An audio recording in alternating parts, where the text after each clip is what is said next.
Hey, welcome back to the Victor H Investing live stream. We've had a consecutive huge day of earnings today.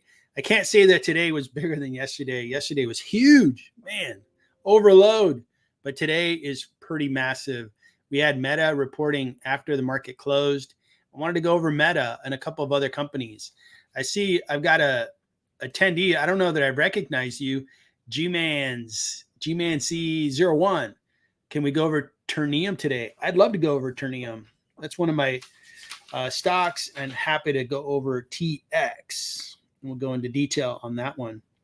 But I've got a nice list of stocks that I want to go over, starting with Meta. We'll go over MasterCard, Boeing announced. We have Qualcomm, ARM. We've got really good stuff going on today. So let's get into it, starting with just a recap of where the market ended up today. It was somewhat of a head fake that I felt going into last night with Microsoft, I guess not being as optimistic, enthusiastic as the market would have liked.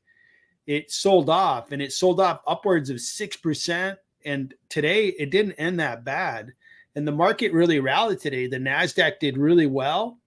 The semiconductor stocks rallied because yesterday we covered our AMD, and AMD had a good earnings. They were optimistic about their space, but keep in mind, a semiconductor is always going to play up their industry, right? Hey, things are great, which is fine. That's what I expect. And that really created a lot of energy in semiconductor, NVIDIA, and just about every semiconductor really went up today. So that's what propelled the NASDAQ.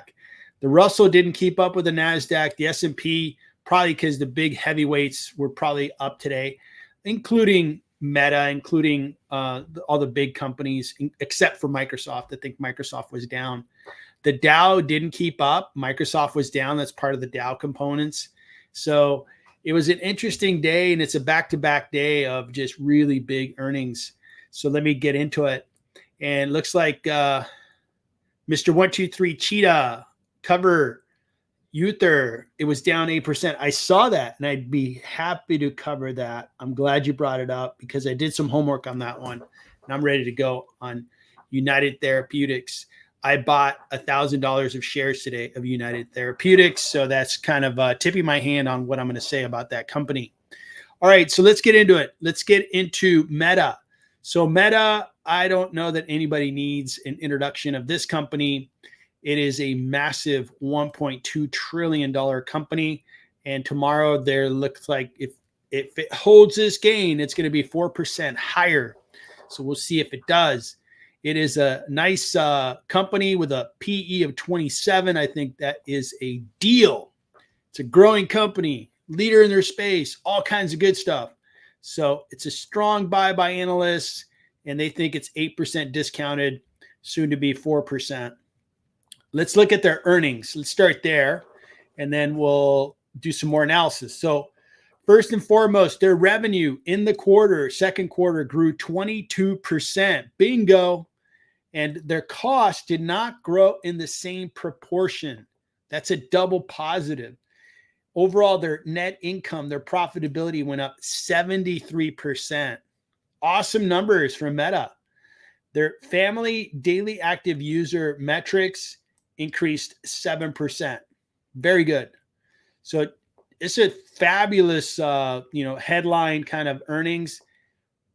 Outlook looks good. They're going to continue to grow. They're going to be almost $100 billion company. And that's expensive. They're going to be higher than that. Excuse me. And let's look at their financials real quick just to show a few things. Revenue is just really, really growing well. Meta's just clicking. I think a lot of people use their apps. They're happy with them. And the advertising that happens on those apps is where the money's coming from. Looking at their balance sheet, it's still super strong. Lots of cash that I've put into my model and very little debt. Much more cash than they have debt. Cash flows went up.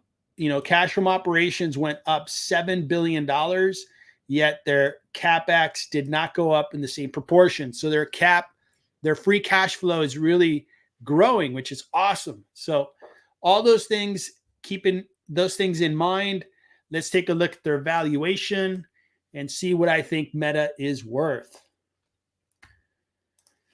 So Meta, you guys can see my screen. Let me make it a little bit bigger so the numbers are not tiny. All right, so let's get into this. So Meta, I'm going to have a discount rate of 8%. I think that's a little high because their balance sheet's so darn good, but let's just keep it at that to be conservative.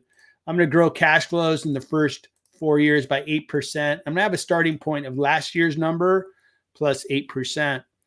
And the terminal value, all cash flows after year 4 are going to grow at 5% and amount to $2.2 trillion. When I discount all those cash flows to today's value using that 8%, I get $1.7 trillion. Add cash, take away debt, we get to a $1.7 trillion equity value for me. And the market cap, I think this number is a little behind the times. Let me get the right number. Their market cap is 1.2 trillion. So let's update that number.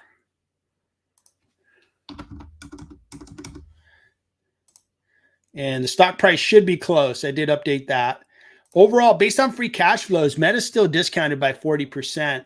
There has been kind of a sell-off in Meta over the last, call it 3 weeks. I've been buying into that weakness, and I'm glad I did because, man, their earnings were really good. Their earnings per share has gotten a little bit better, and their PE, I've held it steady from the last time I did a valuation of Meta. You can see a video on my channel if you want to see the last valuation, and I'm going to leave it at 30. I'm willing to pay a PE of 30 for Meta. Awesome company, high growth, everything. I like everything about it. I'm going to grow those earnings per share by 10%. So it gives me a value based on earnings per share of $681 per share. Current stock price is $496 in after hours trading. So there's a 40% discount there. When I blend the two, 39% discount on a company that is clearly the best in the business. And I put Meta in the upper green of my desirability quadrants because Meta does have a monopoly-like business. They have so many users around the world. Nobody even comes close to being second. And with that user base, you think about what they can do with AI. They have all that data. They can serve up AI to billions of people. It's just a freaking awesome situation for Meta. So I put them on the very desirability as a company. And when there's a highly desirable company and it's offered at a discount, I will buy more shares. Thank you, Mr. Market. Glad to buy more shares. I've been buying Meta pretty regularly over the last couple of weeks, even though it is the biggest position I have. That's fine. I will ride Meta and ride up, really, is what I've been doing. Last 2 years have been great to be a Meta stockholder, and things I think are just going to keep going. The reason I love really Meta as an investment is that you see consistent growth. You can see this in one of the slides that they put in their earnings release. But let's take a look at their annual figures. You have growth, growth, growth, flat, growth, growth. And these are big, big numbers. We're talking $134 billion already, and they're growing at 20%. That's phenomenal. So Meta just really had a great earnings report, and it did rally into the close. Now it looks like it's rallying another 4.7%. So nicely done, Meta Platforms. Looks like Quags is in the live stream. Hello, sir. Good to have you on. Thanks for joining. All right, so we went over Meta. That was a stock that I cover quite regularly because it's my biggest position in my portfolio. Now let's talk about, we're going to go over TX and then United Therapeutics, and then we're going to get back to some of these big earnings that have come across the ticker. All right, so let's talk about TX, Ternium. This has been selling off for some reason, which is kind of surprising, frankly. We look at, let's take a look at their earnings, and then we'll dissect this company. So Ternium, they have they mine iron ore, and then they produce what ends up being rolled steel. Rolled steel that goes into car manufacturing, appliance manufacturing.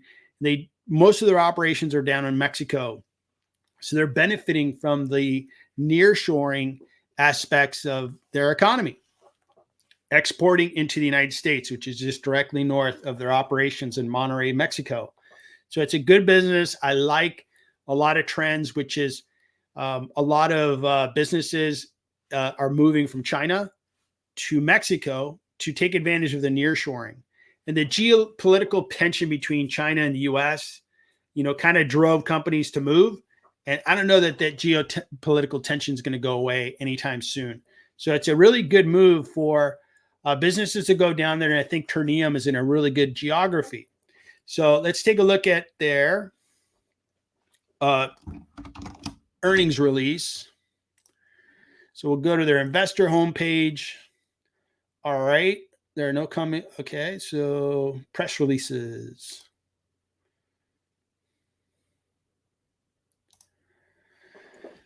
And there's been so many earnings that I missed this one, by the way. I'm a stockholder, so shame on me for not catching this one, but here I am. Thanks to the person who recommended Ternium, because you're helping me do my homework here. I try to cover a stock at least once a quarter at this level when they do their earnings. And I try to look at it a second time in a quarter and just kind of glance at it and make sure. It looks like Scott's in the house. So Scott, thanks for joining us. So Meta, baby, Meta's up. Really like seeing that.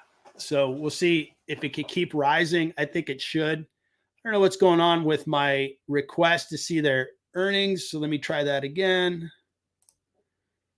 There we go. That one worked a little better. So when we look at Ternium, right? So shipments,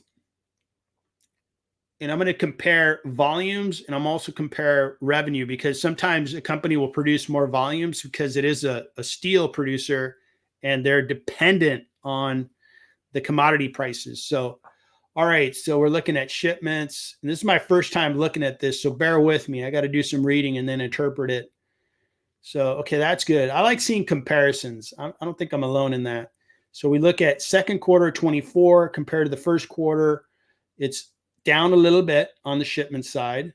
When we compare it to last year, it's down significantly, and it's probably based on commodity, because the volumes are not down that much. So the commodity prices must be down for steel. Mining, shipping products in tons went up 5%. Net sales were down 6%, which is not too bad considering that this differential was 29%. So, all right. So the business is down a little bit. Revenue's down overall. And adjusted EBITDA is down compared to the same quarter last year. Operating income was down 49% compared to last year. Net sales, let's see here. So net sales, Q2 of 23 versus Q2 of 24 is up 17%. So revenue's up, but their operating income went down. So it looks like their costs really went up and their EBITDA is down. Interesting. Okay. Net income is in the negative this quarter. All right. So that's interesting. So revenue's up, but their expenses are higher and they're not as profitable as they were in the same quarter last year. Okay, let's see if they're going to show us other metrics that I like to look at, like free cash flow. Ternium expects a sequential decline in adjusted EBITDA for the third quarter, primarily attributed to reduced margins offset by increase in shipments across key markets. The company anticipates a drop in realized steel products prices, largely as a result of the reset of quarterly and 6 months contract prices in Mexico. They expect consistent demand in Mexico. In Brazil, modest rise in shipments. Argentina, expected to increase. Okay, good. All right, so this is where they break it out among countries. The EBITDA is going down, which is not good. let's see if it's going to be temporary and if it's going to come back. I'm hoping they show me a cash flow statement. That's what I'm scrolling down for. And if they provide a balance sheet, that'd be great too. So net income, hopefully I'm not giving you guys a headache, but here we go. Cash flow. Okay. Cash flow from operations was $656 million in the second quarter. Okay, good. All right. And then CapEx in the second quarter was $231. So they had free cash flow in the quarter of north of 400 million, 425 million. Yep, 425 million. Okay, that's good. That's in the right direction. And then net cash position looks good. So when I look at Ternium, I usually go very conservative on their ratios. So let's do my valuation real quick. And I see the comments coming in. Thanks so much. Let me finish my train of thought here, and then I'm gonna get to your comments. Okay, so I'm going with free cash flow of $1 billion as for 2024, and here for the quarter they did 425 million of free cash flow. So hopefully I get a year-to-date figure and I can update my numbers. All right, here we go. So revenue up, profitability down. When we look at, and I'm going to go ahead and make this guy a little smaller and make this one a little smaller. That way I can update data and you can see what I'm updating on my model. While I talk here, just a reminder, on Sunday, I'm going to do a co-hosted live stream with Scott's Due Diligence. It should be a really good one considering we're on a big week of earnings. I really look forward to talking with Scott and having a very good session. So, all right. So we got plant, property, equipment. Where's cash? I think this one's upside down, so to speak, because they're headquartered in Luxembourg. So they like to flip things on us. So it's 1.7 billion. Other investments, I'm not sure if they're short-term investments, but I'm just going to go with 1719 as their cash position. Let's take a look at their debt. This is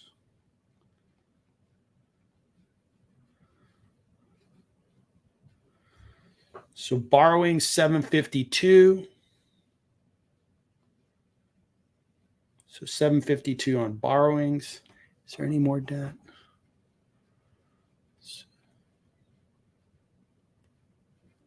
So 752 plus 1,232,000,000.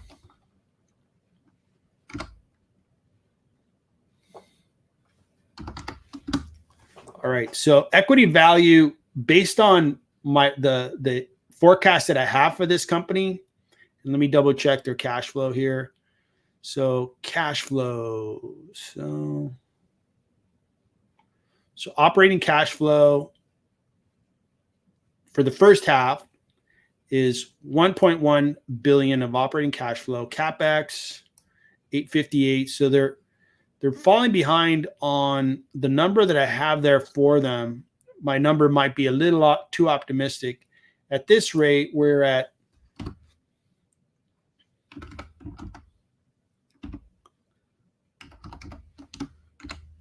so if I were to take that number and just say, well, they're probably going to double that because it's the first half, I would get 548, and that would be the first half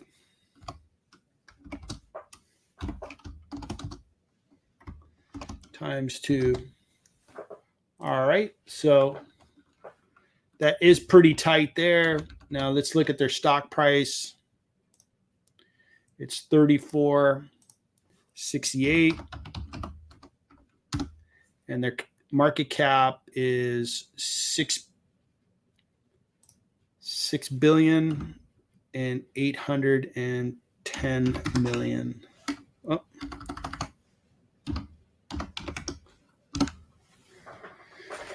So it's discounted by about 9% if they stay on the current cash flow. I happen to think that the economy is probably going to do better going forward because the economy for products has been somewhat stagnant, in my opinion. So I'm actually going to grow their cash flows a little bit more in the next 4 years. And that's my preference there. When we look at the forecast for that analysts are talking about, they have a forecast that they're going to do earnings per share of $7.73. Now, we just had earnings that were negative, so I'm not sure if this number is going to be correct. So for the time being, I'm going to use 7. I mean, it's pretty favorable. If you look at just a 10 PE, this stock's really discounted. If you look at the earnings per share that we should expect for the next couple of years. So overall, I mean, it continues to be a discounted stock.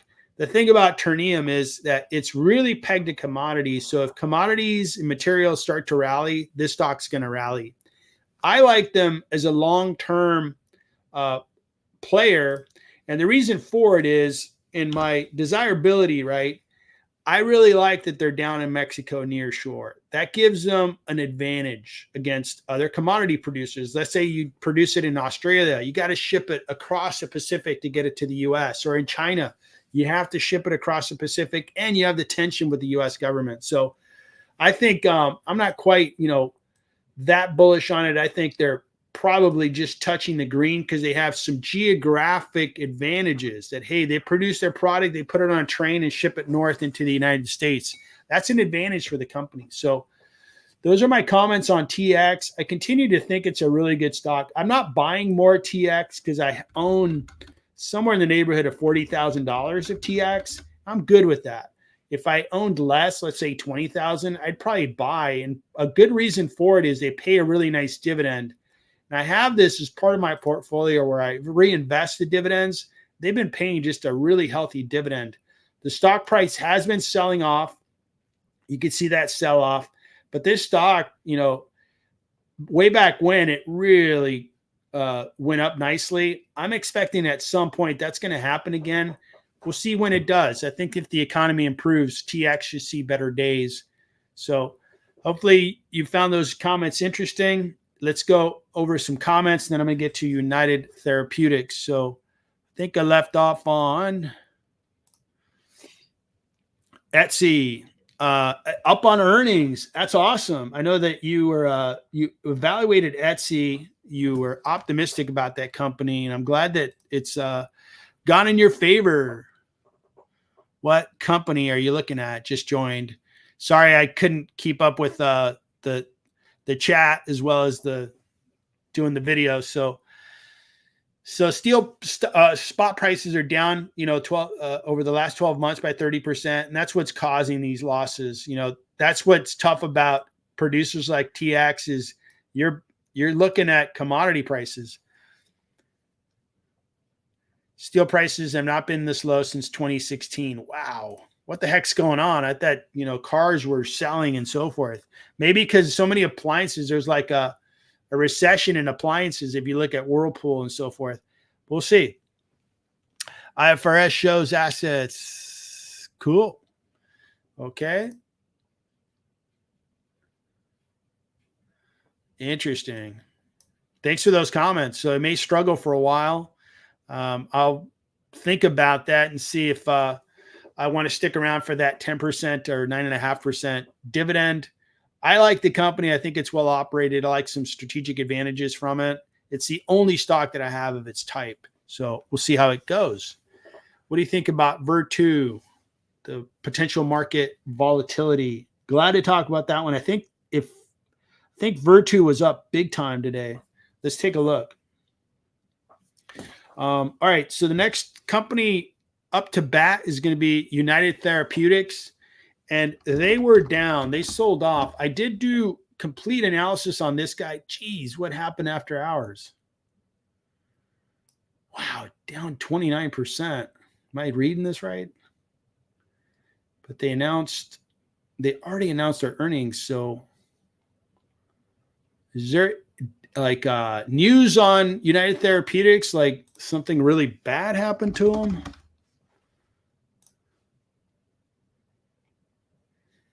So 1 hour ago.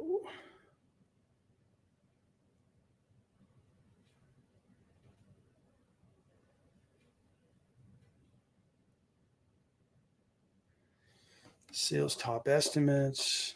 Okay, interesting. All right, so I'm trying to get my head around the company being down and after hours. Maybe okay. So after hours on Google, they're flat, and stock analysis is thank you for the heart attack stock analysis. It's down 29%. So what gives, man? I'm gonna have to go to CNBC for the tiebreaker and see what stock price the company's really trading at. All right. So, all right. So it looks like stock analysis, the data hasn't updated appropriately. There we go. Heard me talking about it and it updated. Good. All right. Thanks for the heart attack on that because I own this stock. And I bought $1,000 of shares today when I saw the stock price go down. You know, why did I buy? Let's take a look at their earnings and I'll tell you what I liked and why I'm like thinking, why is the stock selling off? This is a company that has pharmaceuticals and treatments for certain rare diseases, and they've been growing their revenues in that area. But what's really exciting is this company is venturing in the area of organ transplant plants for people, and they're going to grow these organs artificially. So it's organ xenology, and it's pretty darn amazing that they have the science down. It is a little weird, but at the same time, if you think about somebody that really needs a transplant, I mean, they would probably be good with something that's going to keep them alive for another year or maybe a couple more years. And they're getting the science down, which is pretty amazing. So United Therapeutics, I believe they announced this morning, and I had a chance to take a look at it. Total revenues were up 20%. That's very good. Net income was up, and that was good.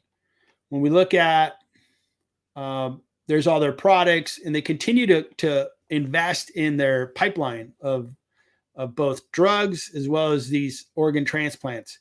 If they're able to get this organ transplant business to actually start producing these, I mean, the monetization of that's just going to be really, really incredible. And they're going to save a lot of people's lives. They're going to extend their lives. So that's pretty exciting. You have this pharmaceutical company that's growing their typical traditional business. They're already north of a $2 billion company, and they're growing nicely. They didn't provide a full cash flow, but they did put that they had their cash equivalents out there. And then I used I think they did provide their financials on the page, so we can go to that. But rather than jumping around on that, I just wanted to show that they are growing their revenue. They maybe were not as profitable as investors would like. I saw that in their guidance. I didn't see anything too troubling in their guidance, but their stock was selling off. And when I look at, I already updated everything on my valuation model.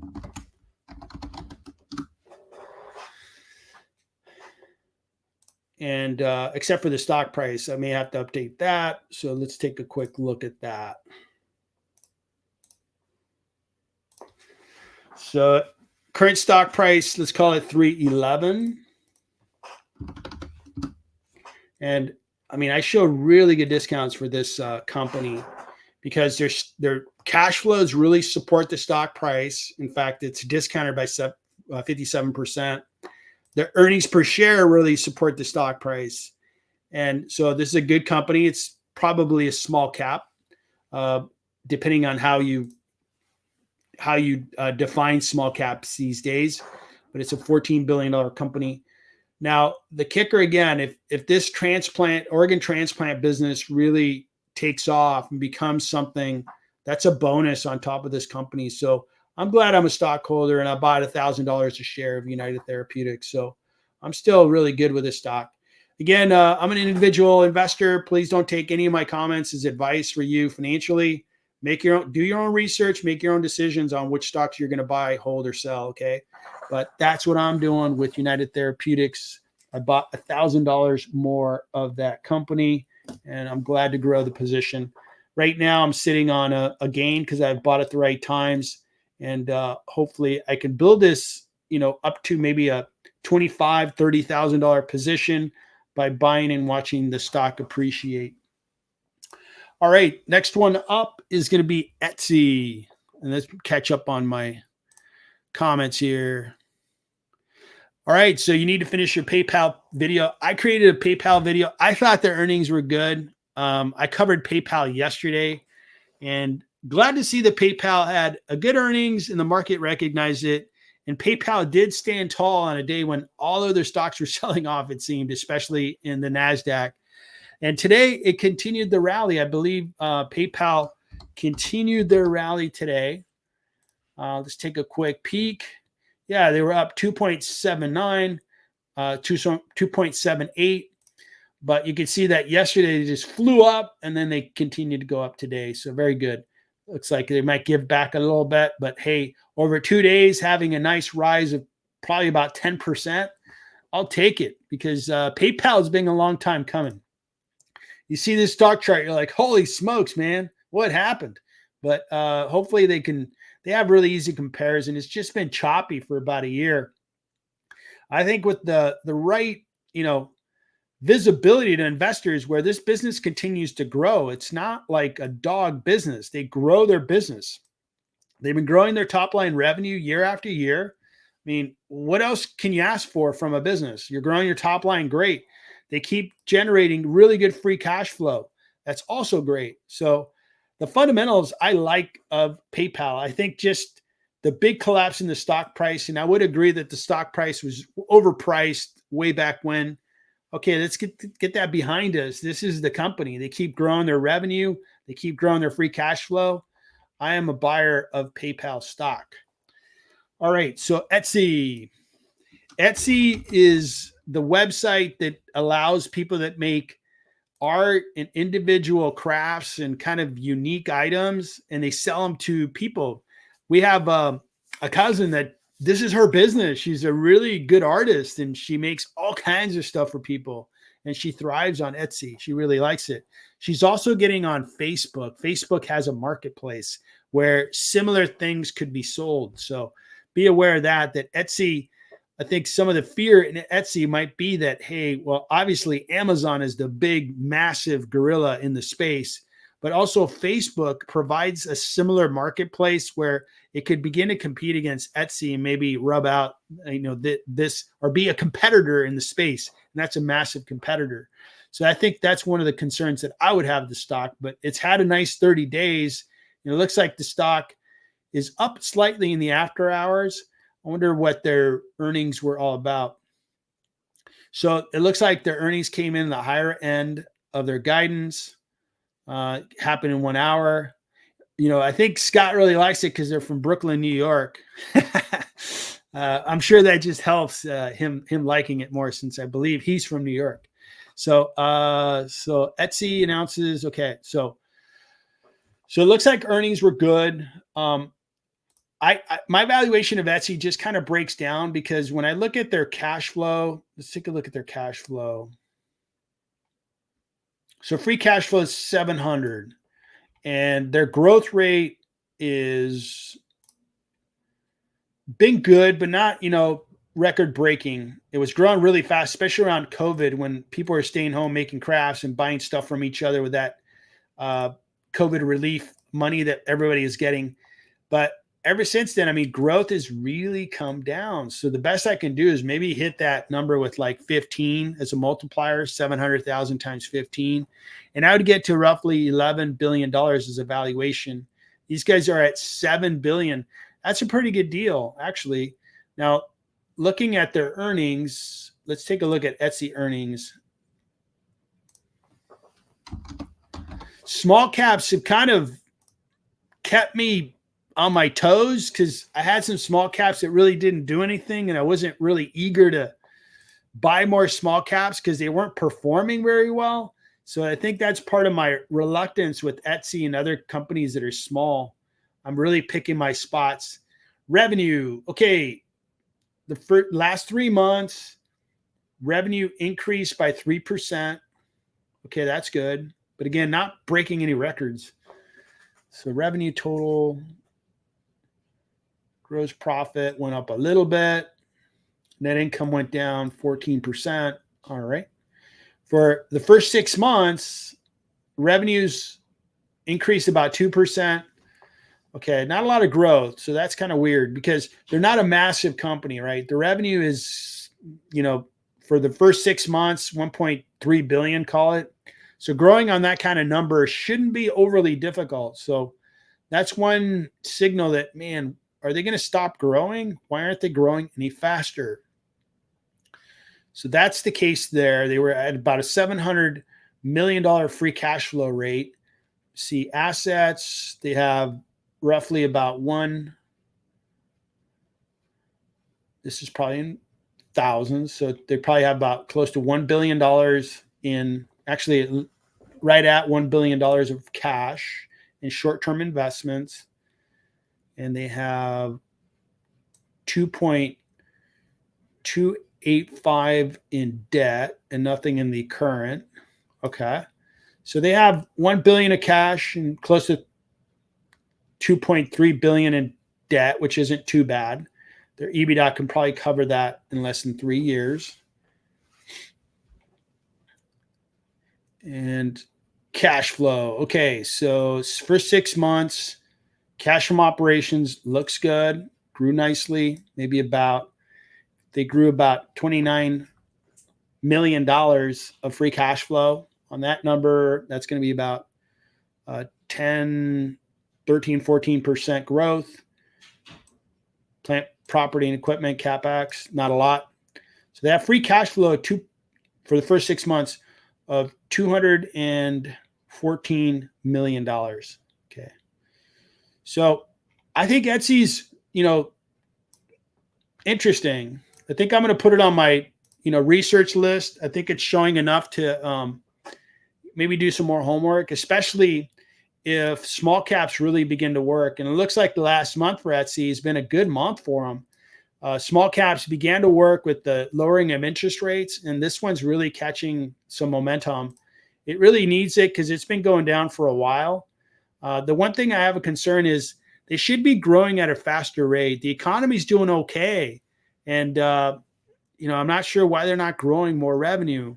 And Amazon's going to announce tomorrow. That's going to be huge. We'll see what kind of growth they have on their e-commerce business. But I think that combined with this report might give me more details to see if I want to buy into Etsy. The company that I picked up, I started following, I think out of the weekend, somebody came up with the idea to look at Mercado Libre. And I looked at it and I really liked it. I think that Mercado Libre is offering a discount. And I think they have more opportunity to grow because they're trying to be, to oversimplify, they're trying to be the Amazon for Latin America, really be specific to Latin America and provide the right products for that market. I like their growth. I think it's been discounted. It's kind of sold off. So I'm kind of tracking that one. I'd probably not be a buyer of Etsy because I'm tracking this guy, waiting for the right time to buy it. They've been kind of going choppy, but not overpriced too much. And their growth is really good. Their growth is phenomenal. And look at this number. 14.4 billion. Woohoo. So when you're growing 37% on this number, that's impressive. And Etsy can't grow on a really small number. So I'd probably go with Mercado Libre. And it gives me some access to another country's economy like Latin America. So I'm probably going to stick to Mercado Libre as an investing idea. And I'm probably going to skip on Etsy. So those are my comments on Etsy. Ver2 is the next one, and I'm going to catch up on comments in a little bit. Why am I not seeing this? Did I write this down wrong? Let's see, Ver2. That's right. So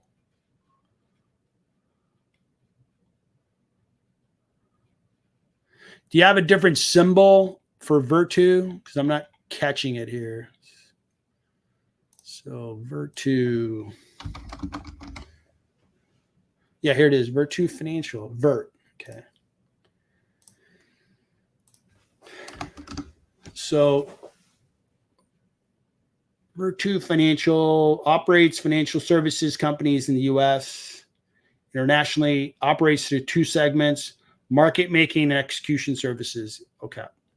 So these guys are a market maker.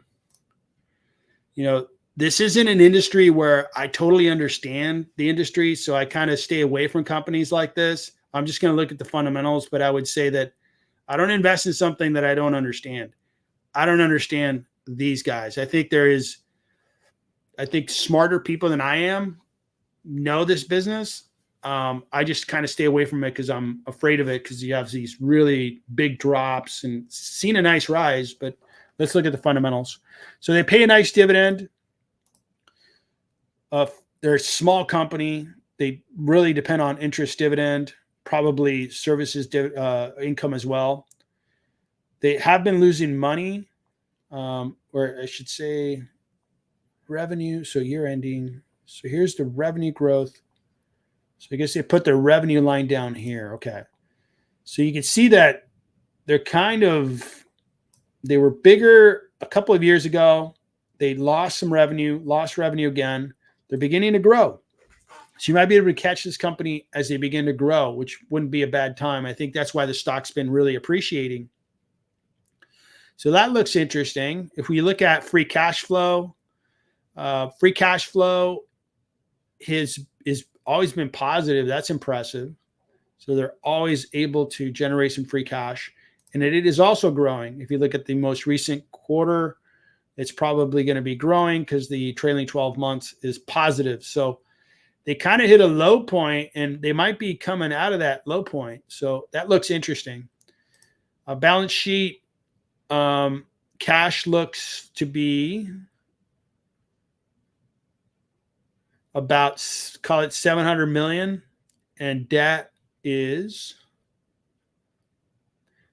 total debt almost 5 billion. So I take a look at their EBITDA and make sure it's under 3. We can look at that really quick on this website. It gives us debt to EBITDA, and I passed it. Debt to EBITDA 11. Oh, okay, that's a problem for me. Is I like to be under 3, but this is a financial services company, so it may be misunderstood. You may have to value it like a bank, and I use different methods for banks. I stay out of this space because I don't understand it well enough. I don't know when I'm buying good or bad. But the fundamentals look pretty decent, especially since their revenue is beginning to rise. So good luck with that stock. I hope you find a good place for it, or you stay away from it if you don't like it. Anderson, thanks for joining, man. If I remember right, you're down in South America, so I appreciate you joining. Thanks for forward review. Concurred. Very cool. Yeah.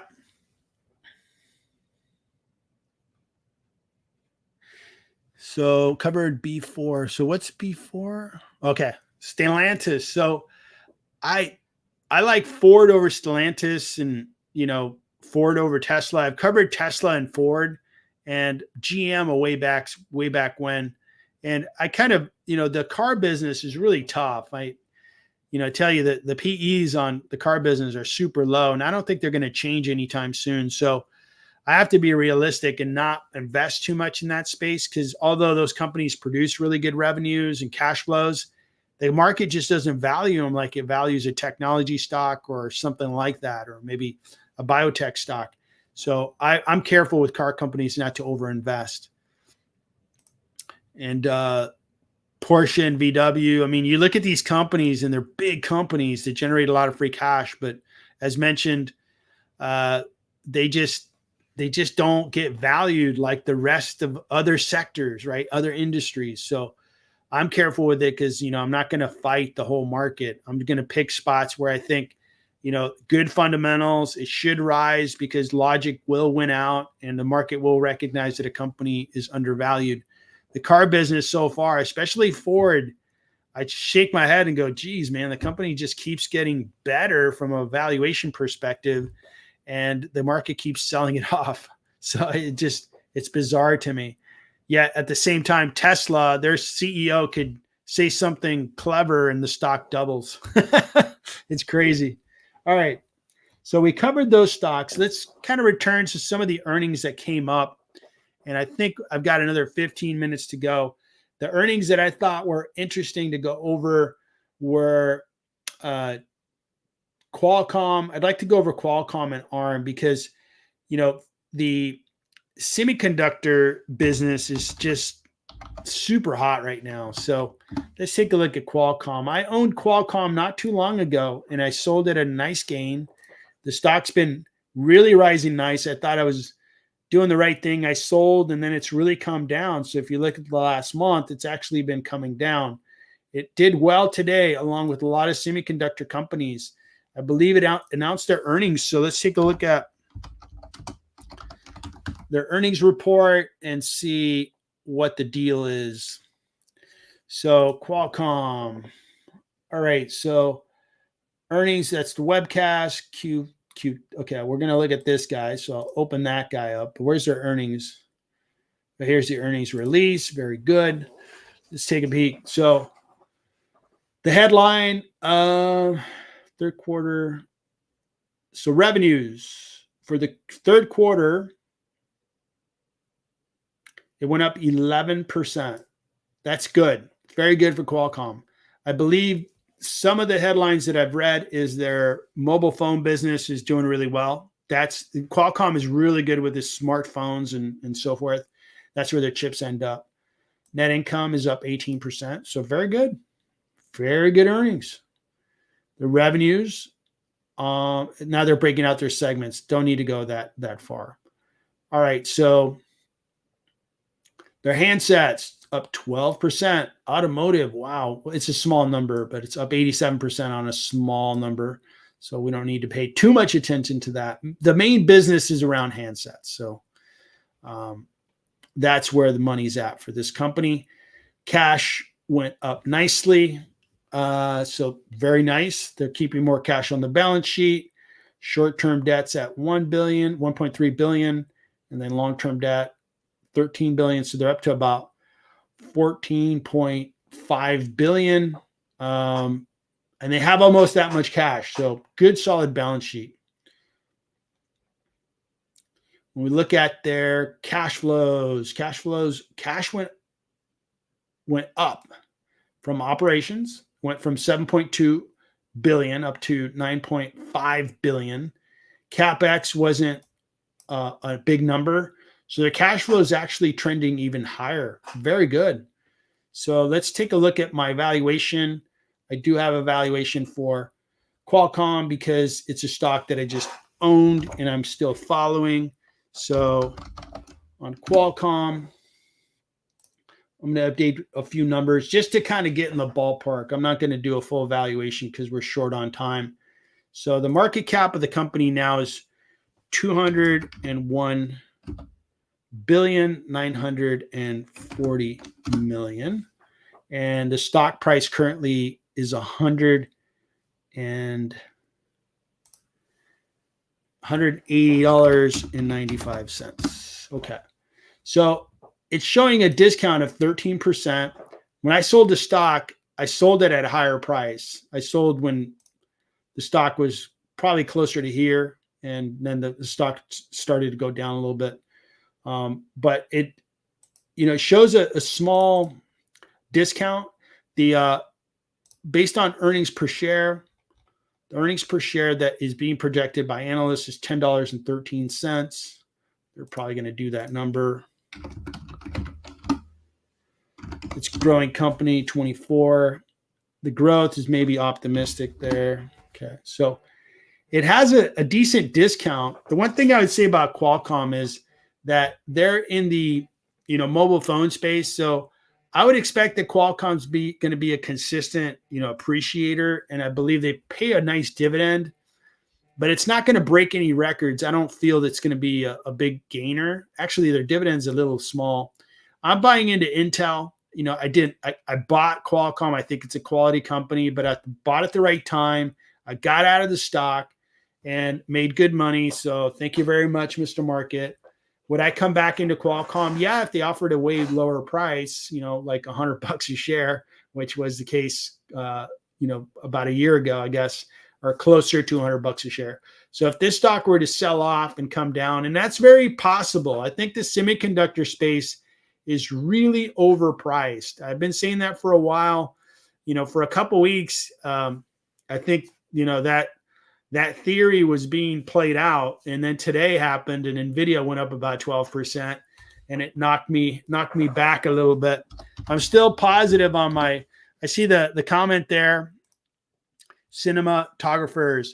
I'm still shorting Nvidia and VST. I'm still positive on that short position. Even after this 12.81 rise, I was still positive on it. I think part of it is because it really did come down quite a bit, but it really went up today.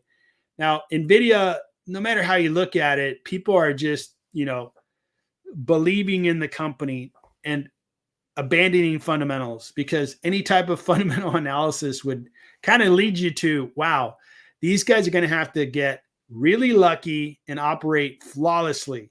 And as soon as any of the hyperscalers say, hey, we're going to stop investing in GPUs because the demand isn't there, this stock's going to tank. It's already been kind of correcting just on its own weight.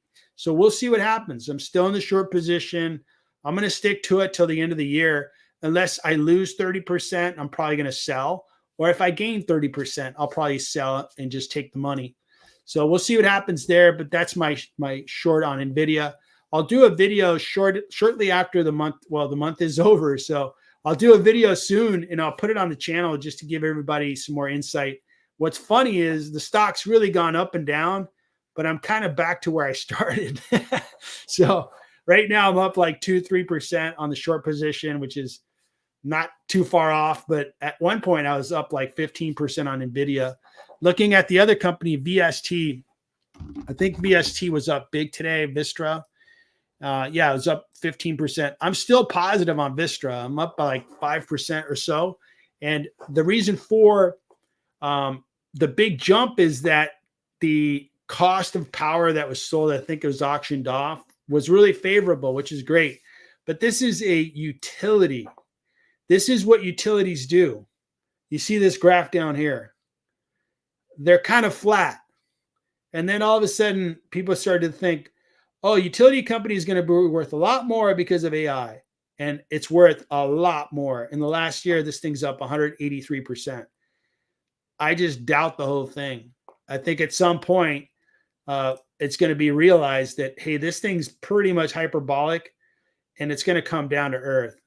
If it came down to $40 a share, most traditional investors would be really happy because, hey, the stock was trading in the, teens, low 20s, mid 20s, and all of a sudden it's a $80 stock. That's completely unnatural, kind of like irrational. So we'll see who's right on this. I think over time, that short position is going to be a good position. Again, I'm still okay on the position. We'll see where stocks trade tomorrow. Last night with Microsoft being down so much, I thought, man, I think the market's going to open down today, but I was surprised. It opened up higher, and it kept accelerating through the day, led by semiconductors. So we'll see what happens. It's always interesting to invest in stocks, and sometimes, the stocks that surprise you and kick your butt teach you a lot. And we'll see if I get taught a few lessons with Nvidia. All right, so have I looked at Enphase? I have. I have looked at Enphase. I'm not liking a couple of things. I think the government support of solar is beginning to get eroded. And also I'm in California, so, we buy lots of solar, and I have solar panels on my home. I'm really glad I got them. They reduced my energy cost by $150 a month. Very happy with the investment and so forth. But now the people that buy solar today, they don't get the same terms that I got with the power company. They changed that. And the power company, what they would do is they would give you credits at the right time. And in effect, you would be saving money because you're putting power into the grid during the daytime and so forth. Well, that's changed. So it's made the whole proposition of solar not as economically attractive. Now, I would say that all the people that are probably more conscientious of like global warming and pollution and stuff, they probably all got solar panels to this point. So the people that remain to put solar panels are probably going to be swayed by economic persuasion, which is, hey, you pay X amount for power. If you do solar, you're going to cut your costs by 50%. Okay, I'll do it, even though I don't really care about solar. So I think they're going to have a tough time growing in the future. Having said that, they've sold off, quite considerably. So it may be a stock to pick up, but man, look at this 1-year chart. I'm really not liking this. That means the market doesn't know what to do with this stock. Over the last 30 days, it's doing up 20%. I think the lower interest rates really help them because, first it's a small cap, and second, lower interest rates compel people to put more money into their houses. So I'd be careful with it. This stock can go in any direction. I'm not into this stock. I just don't know where it's going to end up. And, I'm not going to be an investor in it, but good luck with it. All right, we're down to the last 4 minutes. Let's see if I can answer a few questions before I conclude it. Hello from Greece. Hey, very nice to have you. I have Greece on my bucket list to travel. I'd love to come to your beautiful country. I see so many awesome images, and people that go there just come back and glow about how great it was to go to Greece. So love to go there. You finally made it. Cool. Glad you made it, Dylan. Thanks for tuning in. Cinematographers, you're a regular. Thanks for tuning in, sir. Okay, question about high dividend yield stocks. Would you prefer owning TX or BTI? That seems to have a better fundamentals. Could you please explore into it? Sure. So BTI, we just covered VX. So BTI, British American Tobacco, pays a very nice dividend. Now, this company, how's their revenue going? The revenue, I'm going to call it flat. Okay, so interesting. I bet you they cash flow really well because it's tobacco, so they don't have to. They're not developing like R&D for the business. I'm looking at the wrong line. So free cash flow. Yeah, you see, this cash flow has been really consistent. At $10 billion of free cash flow, you can, if you buy this stock, if you want an income stock, wow, it's really done well over the last month. It's up 15%. Year to date, it's up 22%. So I think this is a stock that if you can get it at the right time, it'll appreciate on you and you get that awesome dividend. So it's all about acquisition price, both on British American Tobacco and TX. TX, you got to buy it at the right times. I'm okay on TX that I'm not losing money because I buy at the right times, and it did not pull up the right stock. Give me a second here. All right, so you see how this stock here, I've been in TX for a while, and if you got in at the right time, I mean, you're not breaking any appreciation records, but it's all a matter of buying at the right time, and then you get that nice income. So that's what I would say on TX or British American is you got to wait for the right time to buy at the right price. So that way you get that awesome dividend, but you're not losing any money on your basis. So that is my comment there. So, hey, thanks everybody for tuning in. I really appreciate it. It's been a super, super interesting week, and, get a good night's sleep because it continues tomorrow. Tomorrow we have some big hitters. Tomorrow we are going to be listening to Apple, $3 trillion market cap, Amazon, $2 trillion market cap, Toyota, Shell, Intel. I mean, we got some big hitters coming up tomorrow. And then right when you think, and Mercado Libre is going to come out, which I talked about earlier, tomorrow. And then on Friday, we're going to have the big energy complex, Exxon, Chevron, as well as some other oil companies and some other companies announcing. So hang in there. I think it's been an awesome, awesome week. And it's just going to get a little more interesting tomorrow. And then on Sunday, I'll kind of go through things with Scott. We'll talk about some valuations. We'll see what's going on with the stock market and see how the heck we can make some money from this appreciating stock market. Thanks again for tuning in. I really appreciate it. Everybody have a good night. Good luck with all your investments.